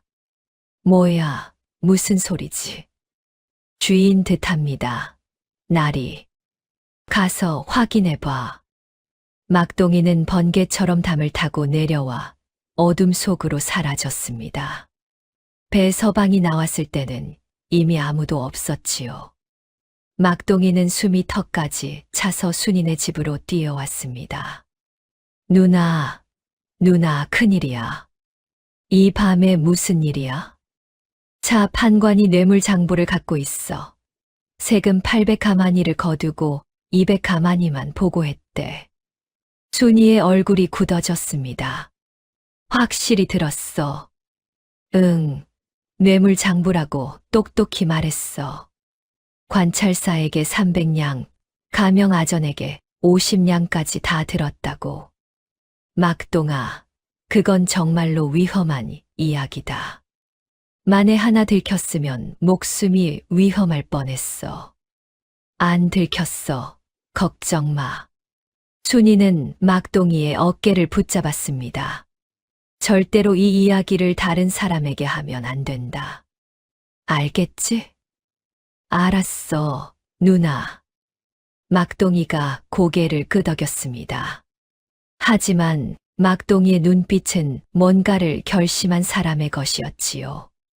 이 영리한 소녀는 이미 생각하고 있었습니다. 저 장부만 손에 넣으면 차 판관을 끝장낼 수 있다는 것을. 순이는 그날 밤 잠이 오지 않았습니다. 아전을 법으로 이긴 것, 마을 사람들이 용기를 얻은 것, 그 모든 것이 기뻤지만 마음 한구석이 불안했지요. 차 판관이 이대로 물러날 사람이 아니라는 것을 순이도 알고 있었습니다. 창밖으로 차가운 바람이 불어왔습니다. 감나무 가지가 흔들리며 그림자를 드리웠지요. 순이는 이불을 끌어안고 눈을 감았습니다. 무사히 넘어가야 할 텐데. 하지만 무사히 넘어가지 않을 것이었습니다. 차 판관의 역습이 시작되려 하고 있었지요. 차 판관의 역습은 교활하고 치밀했습니다. 첫 번째 수는 마을 사람들을 이간질하는 것이었지요. 배서방이 마을 곳곳을 돌아다니며 소문을 퍼뜨렸습니다. 과부 순인의 집에 사내가 드나든다더라. 남편 죽은 지 3년밖에 안 됐는데 벌써 사내를 들였다지. 그 사내가 관아에서 찾는 수배자래. 순이가 역적을 숨기고 있다는 거야. 악의적인 소문이었습니다. 순이를 향한 마을의 시선이 하루아침에 바뀌었지요. 과부가 사내를 숨기고 있다니. 쯧쯧. 그러게 젊은 과부가 밤마다 산에 오르더라니. 그런 뜻이었어. 역적을 숨기면 같은 죄라던데 우리 마을까지 불똥이 튀는 거 아냐. 가장 먼저 등을 돌린 것은 장터의 쌀장수였습니다. 전에 순이에게 깎아주지 않던 그 쌀장수가 이번에는 아예 쌀을 팔지 않았지요. 너한테는 못 판다. 관아에서 눈밖에 난 사람한테 쌀을 팔면 나까지 찍히잖아. 삭바느질도 끊겼습니다. 양반집 마님이 하인을 보내 옷가지를 도로 가져갔지요. 마님께서 과부집 손이 닿은 옷은 입기 싫다 하셨소. 순이에게 세금 문제를 물으러 왔던 사람들이 하나둘 발을 끊기 시작했습니다. 장터에서 순이를 마주치면 고개를 돌렸지요. 전에 아이에게 글을 배우게 해달라고 사정하던 어머니가 아이 손을 잡아 끌며 말했습니다. 우리 아이는 그만 보내겠소. 관아에서 눈밖에 나면 곤란하니까. 순이는 아무 말도 할 수 없었습니다. 며칠 전만 해도 순이를 칭찬하던 사람들이었지요. 법으로 이겼다고 환호하던 사람들이 가슴이 무너지는 것 같았습니다. 두 번째 수는 더 잔인했습니다. 배서방이 포졸셋을 데리고 김노인의 집을 찾아갔지요. 김노인, 내가 순이라는 과부와 가깝다지. 그게 어쨌다는 게냐. 순이가 역적을 숨기고 있다는 신고가 들어왔다. 내가 공범인지 알아봐야겠다. 무슨 소리야. 노인네한테 뭔 억지를. 김노인의 항의는 곤장으로 돌아왔습니다. 70이 넘은 노인에게 곤장 10대를 때렸지요. 김노인은 기절해서 집으로 실려왔습니다. 순이가 김노인의 집에 달려갔을 때 노인은 등에 피가 맺힌 채 엎드려 있었습니다. 어르신, 순이야, 걱정 마라. 이 정도는 괜찮다. 김노인이 억지로 웃었지만 그 웃음이 더 아팠지요. 순이의 눈에서 눈물이 쏟아졌습니다. 저 때문입니다. 제가 괜히 나서서. 아니다. 내가 한 일은 옳은 일이야. 차 판관이 나쁜 것이지 내가 잘못한 것이 아니다. 김노인의 말에도 순이의 죄책감은 사라지지 않았습니다. 자신이 나선 탓에 아무 잘못 없는 노인이 매를 맞은 것이었지요. 세 번째 수가 결정타였습니다. 차 판관이 직접 나선 것이었지요. 날이 뒷산 움막에 사내가 숨어 있는 것을 확인했습니다. 좋다. 포조를 보내 잡아들여라. 그리고 순이와 그 시어머니도 잡아와라. 역적 은닉 혐의다. 밤이었습니다. 횃불을 든 포졸 10명이 마을로 들이닥쳤지요. 저 집에 사내가 숨어 있다. 밤 안에 찾아내지 못하면 그 과부의 집을 불태워라. 배서방의 고함이 마을에 울려 퍼졌습니다. 순이는 부엌에서 그 소리를 듣고 온몸이 얼어붙었지요. 어머니 어떡합니까? 일단 진정해라. 복례가 순이의 손을 잡았습니다. 하지만 복례의 손도 떨리고 있었지요. 포졸들이 먼저 움막으로 올라갔습니다. 윤서방은 그곳에 있었지요. 저항할 힘도 없었습니다. 포졸 넷이 윤서방을 포승줄로 묶어 끌고 내려왔지요. 날이 잡았습니다. 배서방이 윤서방의 품을 뒤졌습니다. 나무 조각에 적은 시찰 기록이 나왔지요. 이게 뭐요? 내 것이요. 날이 앞에서 자백하시오. 윤서방이 끌려가는 것을 본 순이가 달려 나왔습니다. 놓으십시오. 이분은 아무 죄가 없습니다. 배서방이 순이를 밀쳤습니다. 순이가 마당에 나뒹굴었지요. 너도 잡아. 역적 은닉죄다. 포졸 둘이 순이의 팔을 비틀어 잡았습니다. 어머니! 복례가 마루에서 뛰어내렸습니다. 굽은 허리로 비틀거리며 순이에게 달려왔지요. 이 아이를 놓아라. 나를 잡아가. 이 아이는 모르는 일이야. 시끄러. 공범이니 같이 잡아. 포졸이 복례를 밀었습니다. 복례가 마당 바닥에 쓰러졌지요. 그때 배서방이 횃불을 들고 초가 지붕에 불을 붙였습니다. 나리의 명이다. 역적을 숨긴 집은 불태운다. 불이 순식간에 번졌습니다. 마른 이영이 활활 타오르기 시작했지요. 순이가 비명을 질렀습니다. 안 돼, 우리 집이. 순이는 포졸의 손을 뿌리치고 불타는 집으로 뛰어들었습니다. 부엌 뒤 항아리 속에 넣어둔 밀서와 옥 도장이 떠올랐지요. 아닙니다. 순이가 뛰어든 것은 그것 때문이 아니었습니다. 방 안에 복례의 삼배 수건이 있었지요. 시어머니가 평생 허리춤에 차고 다니던 그 수건. 연기가 자욱한 방 안에서 순이는 삼배 수건을 움켜쥐었습니다. 손이 된 줄도 몰랐지요. 그리고 부엌으로 뛰어가 항아리를 뒤졌습니다. 천 조각에 싸둔 밀서와 옥 도장. 그것도 품에 넣었지요. 밖으로 나왔을 때 순이의 저고리에 불이 붙어 있었습니다. 막동이가 눈을 퍼다 꺼 주었지요. 순이네 초가가 활활 타올랐습니다. 감나무도 불에 그슬렸지요. 순이는 포승줄에 묶인 채 자기 집이 타는 것을 바라보았습니다. 어머니, 복례가 마당에 쓰러진 채 움직이지 않았습니다. 막동이가 달려가 복례를 흔들었지요. 할머니, 할머니 일어나요. 복례가 의식을 잃은 것이었습니다. 쓰러지면서 머리를 부딪힌 모양이었지요. 순이의 눈에서 눈물이 흘렀습니다. 집도 잃고 시어머니도 쓰러지고 윤서방도 잡혀가고 모든 것을 잃은 순간이었지요. 포졸들이 순이와 윤서방을 관하로 끌고 갔습니다. 차 판관이 관하 마루에 앉아 기다리고 있었지요. 이 자가 내가 숨기던 사내냐? 이분은 아무 죄도 없습니다. 죄는 내가 정한다. 차 판관이 윤서방을 올려다보았습니다. 그리고 윤서방의 얼굴을 찬찬히 살폈지요. 내 놈, 어디서 온 자냐? 지나가던 선비입니다.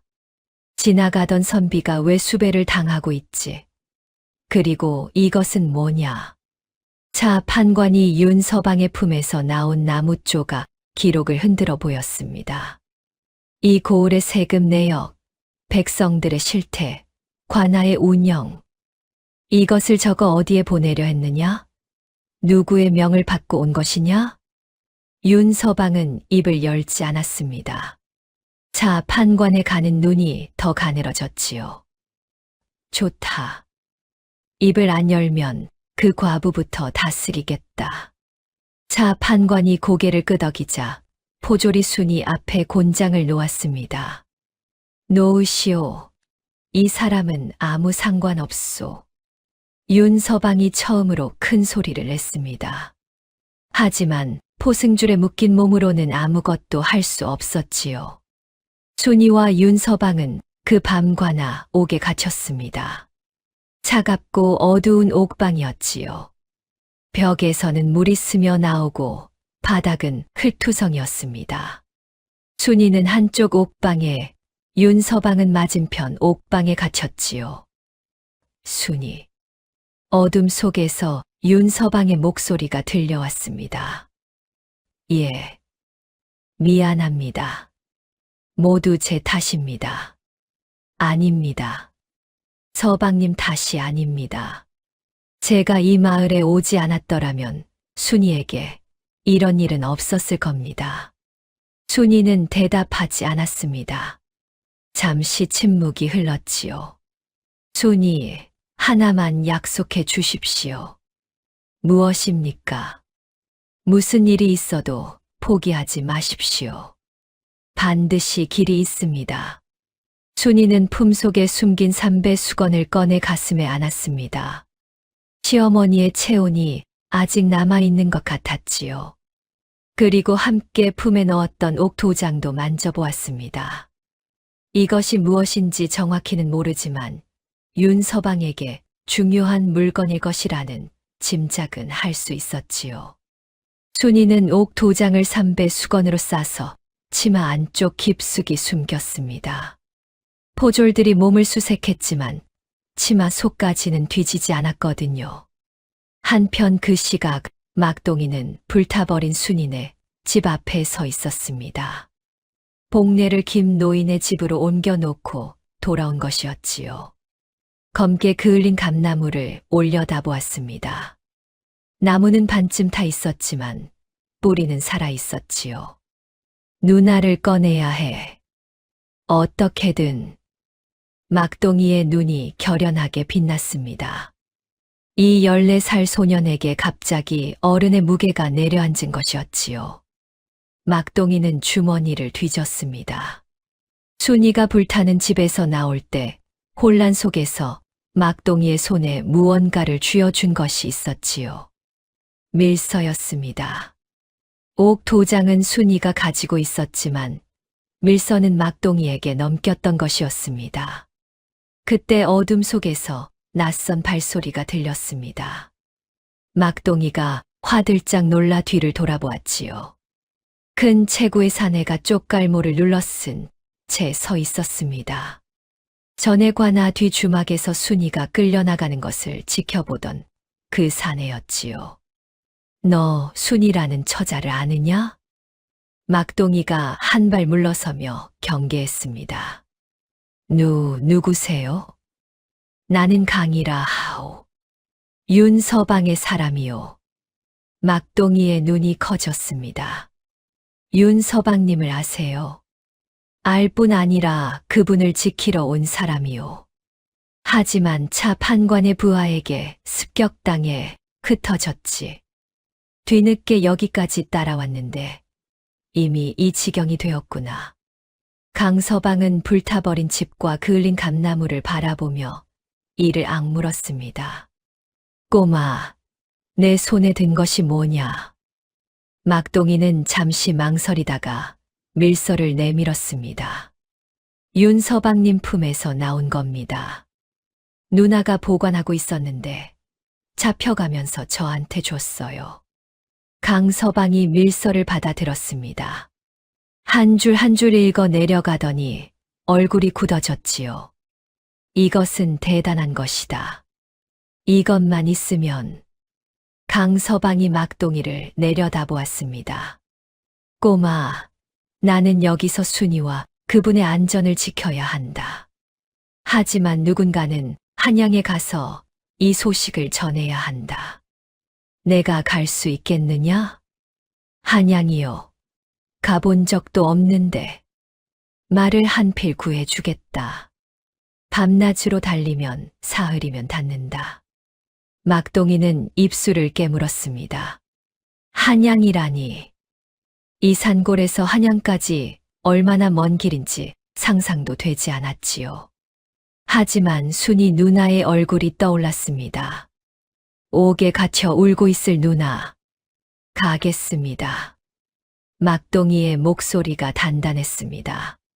같은 시각 옥중의 순이는 삼배 수건을 가슴에 안은 채 울고 있었지요. 어머니, 죄송합니다. 이 밤이 지나면 어떤 일이 벌어질지 아무도 몰랐습니다.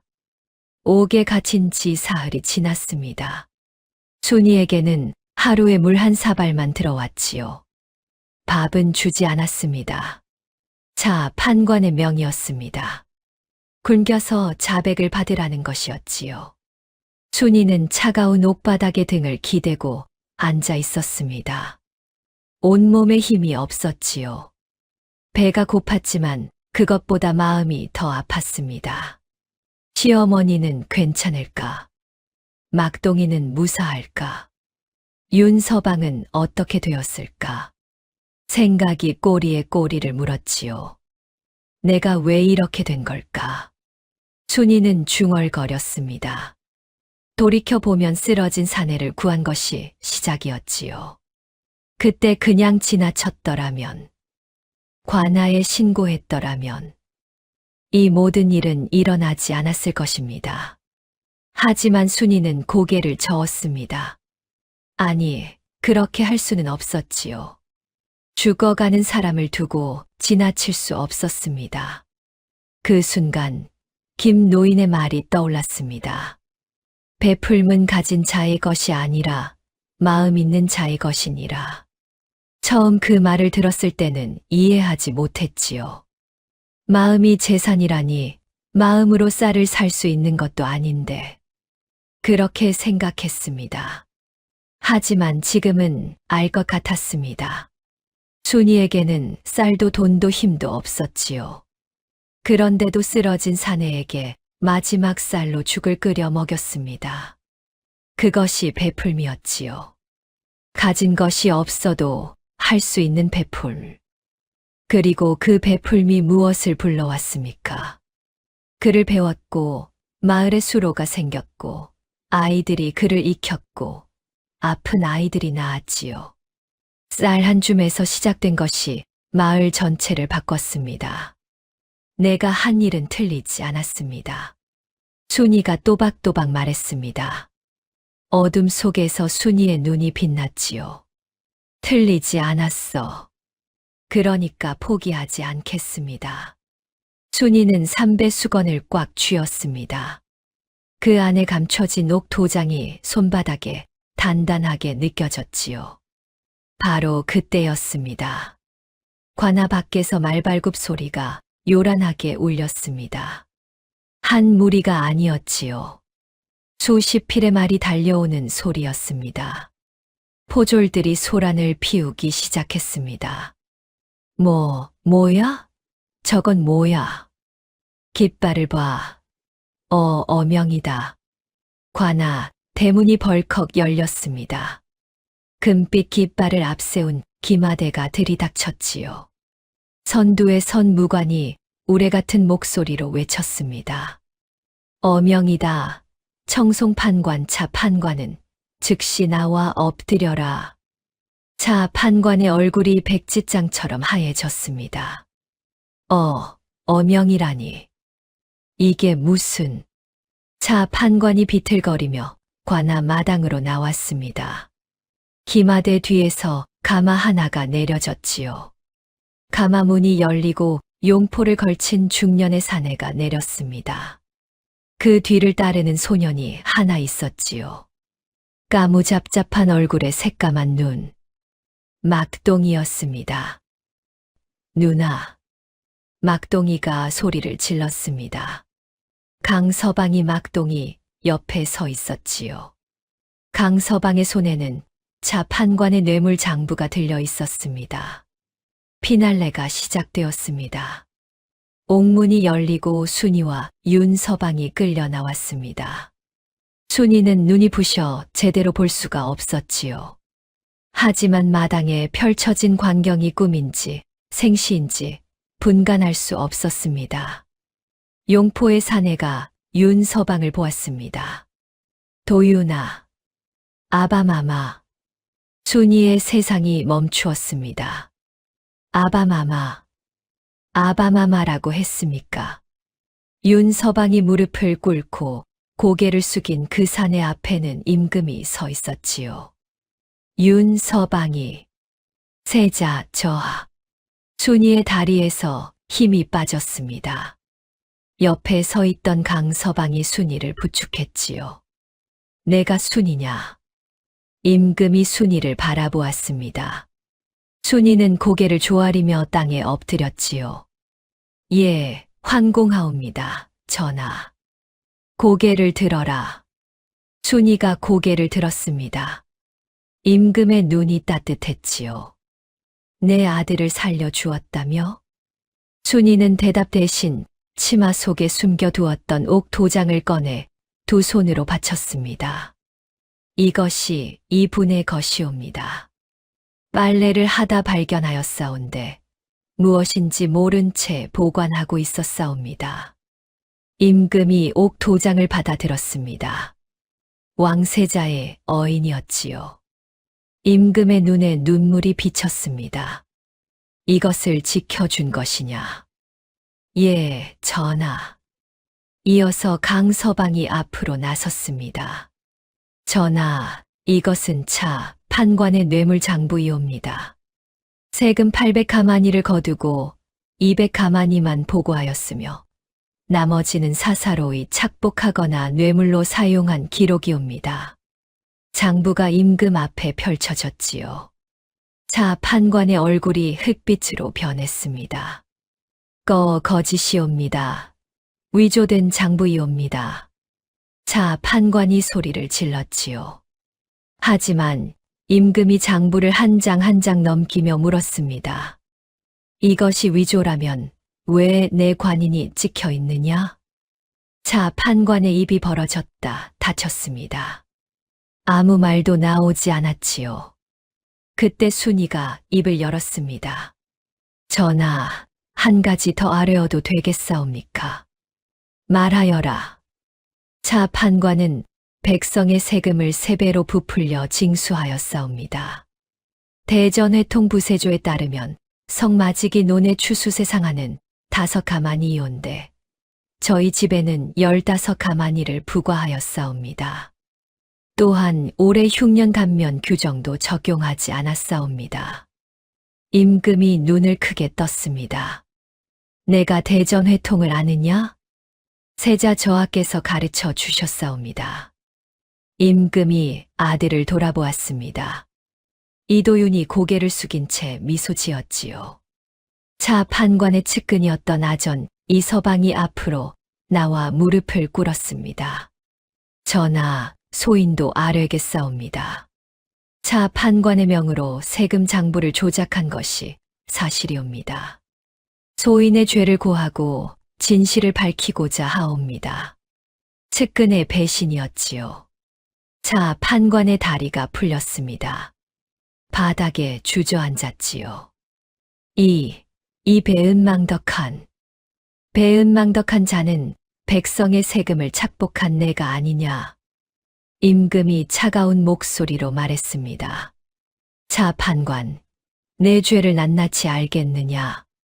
세금 착복, 장부 위조, 백성 탄압, 왕세자 암살 미수, 무고한 백성 투옥 및 가옥 방화. 한 가지만으로도 목이 달아날 죄인데 이것이 5시로다. 차 판관이 이 말을 땅에 박았습니다. 살려주시옵소서, 전하. 3년간 내가 착취한 백성에게 그 말을 했느냐? 내가 곤장을 때린 노인에게 그 말을 했느냐? 내가 불태운 집의 주인에게 그 말을 했느냐? 임금의 음성이 관아 마당에 울려 퍼졌습니다. 차 판관의 벼슬을 즉시 박탈하고 모든 재산을 몰수하여 이 고을 백성에게 돌려주어라. 차 판관은 유배 3,000리에 처한다. 관련된 아전은 모두 파직하고 조사하라. 차 판관이 마지막으로 발악했습니다. 전하, 저는 관찰사의 지시를 따랐을 뿐이옵니다. 관찰사도 뇌물을 받았사옵니다. 관찰사는 이미 잡아들였다. 내 입에서 그 이름이 나올 줄 알았느니라. 차 판관의 눈이 풀렸습니다. 마지막 줄까지 끊어진 것이었지요. 포졸들이 차 판관의 관복을 벗겼습니다. 비단 두루마기가 벗겨지고 옥 장신구가 풀렸지요. 3년 동안 백성의 기름으로 입었던 것들이 하나하나 떨어져 나갔습니다. 죄인 복으로 갈아입은 차 판관은 아까까지의 위풍당당함은 온데간데 없이 초라한 늙은이에 불과했지요. 포졸들이 차 판관을 끌고 관아 문을 나섰습니다. 관아 밖에는 마을 사람들이 모여 있었지요. 세상에, 저것 좀 봐. 자, 판관이 죄인 복을 입었어. 그 거들은 피우던 자가 저 꼴이 되다니. 벌 받아 마땅하지.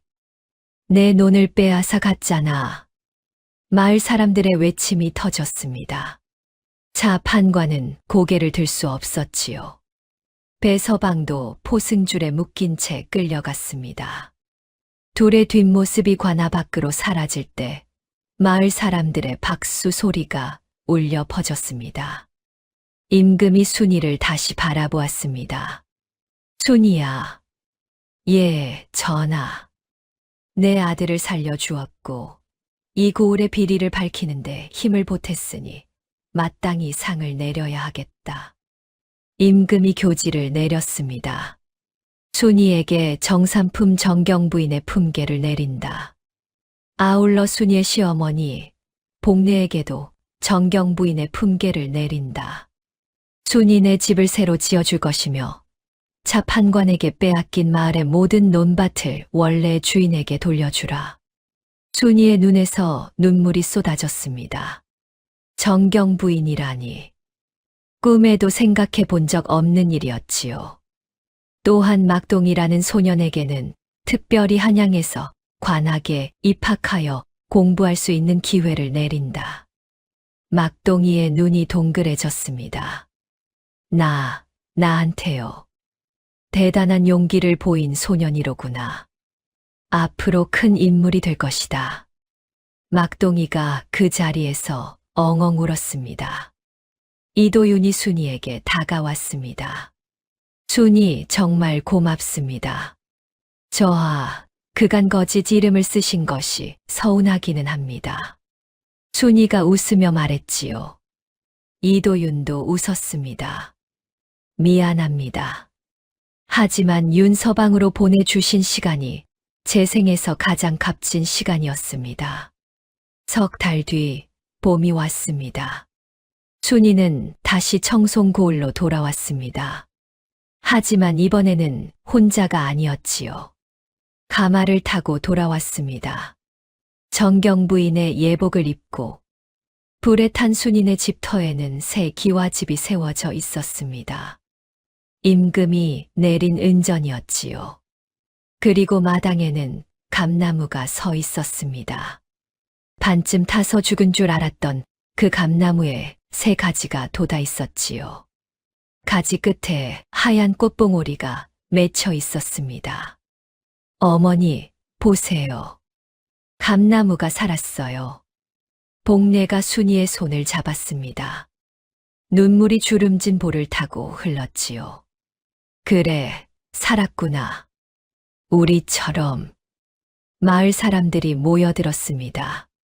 전에 등을 돌렸던 사람들도 있었지요. 순이는 그들을 원망하지 않았습니다. 여러분, 차 판관에게 빼앗긴 땅은 모두 돌려받게 됩니다. 곧 새 관리가 부임할 겁니다. 마을에 환호가 터졌습니다. 김 노인이 지팡이에 기대어 순이를 바라보며 웃었지요.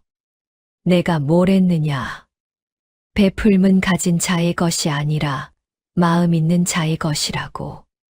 순이가 김 노인에게 깊이 절했습니다. 이제야 그 말씀의 뜻을 알겠습니다, 어르신. 한 줌의 쌀로 시작된 이야기가 한 고을을 바꾸었습니다. 가진 것은 아무것도 없었지만 마음 하나로 세상을 바꾼 한 과부의 이야기였지요. 베풀매는 크고 작음이 없습니다. 가진 것이 없어도 마음이 있으면 그것이 곧 가장 큰 재산이지요. 순이가 쌀 한 줌을 아끼지 않았듯이 우리도 작은 것 하나라도 나눌 줄 아는 마음을 가진다면 세상은 분명 더 따뜻해질 것입니다. 다음 영상을 빠르게 만나보시려면 좋아요와 구독을 눌러주세요. 지금 화면에 나오는 더 재미있는 영상들도 함께 해주세요.